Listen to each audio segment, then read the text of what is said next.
Edu, uma coisa que a gente tem que enaltecer no time da Ponte é que em 5 jogos ela tomou apenas um gol, né? E hoje mostrou isso, essa solidez defensiva. Eu acho que a Ponte realmente não fez um bom jogo, né? O primeiro tempo apagado, o segundo tempo voltou pior ali, erros em alguns momentos de posicionamento, né, de alguns jogadores, e sem intensidade, aquilo tudo que nós cobrávamos antes, mas não podemos tirar o mérito aqui do sistema defensivo.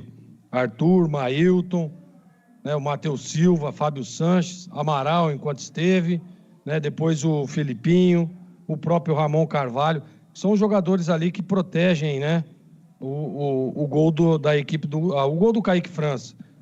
Você vê, o Kaique França, o Juventude teve bola, teve mais finalização, mas assim, o Kaique França fez o quê? No segundo tempo, por exemplo, não fez uma defesa, né? Então, assim, no primeiro tempo teve uma defesa lá, aquele lance do Neném. Então, assim, temos que enaltecer realmente o sistema defensivo agora. Com o sistema defensivo você não consegue ter grandes objetivos. Você vê que nos últimos jogos, em 5, repito, a Ponte tomou apenas um gol. É um número muito essencial, um número muito bom. Aliás, muito bom mesmo. Porque se você não toma gol, você tá um pouco mais próximo da vitória, né? E minimiza a derrota, isso é fato. No jogo do Tombense, se tem um ajuste ali, se o Edson, por exemplo, acerta aquele chutão que ele acabou errando, era mais um empate e a Ponte com 5 jogos sem tomar gol.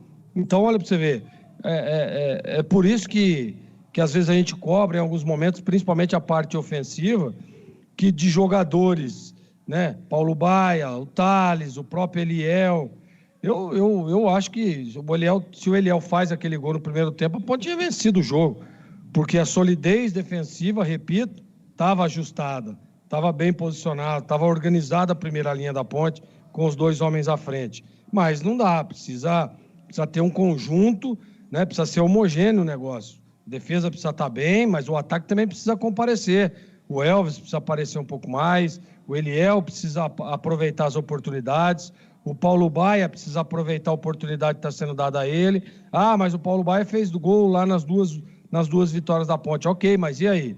Mas precisa participar um pouco mais. O Thales precisa participar um pouco mais. Tentou um chute ou outro ali, mas é muito pouco de jogadores que, né, que podem amanhã ou depois aí ajudar, que pode decidir um jogo. Né? O Torres, por exemplo, eu acho que ele poderia ter entrado um pouco mais cedo, um jogador mais de evolução, um jogador de mais presença, né? Queremos saber também o porquê que o André não reuniu condições para estar nesse jogo. Veio para o banco, ficou como opção? Não, aparentemente não. Aparentemente ele estava sentindo alguma coisa, preferiram preservá-lo, porque é um jogador que, se está em campo, qualquer momento ele pode botar a bola na rede, né? Apareceu ali, por exemplo, aquela bola do Eliel. Sobrou uma no último jogo, só que ele saiu, largou um pouquinho impedido, queimou a largada, estava impedido. Mas o que ele fez? Gol. Então, assim, precisa dessa inteligência, precisa dessa qualidade, o ataque da Ponte precisa evoluir um pouco mais.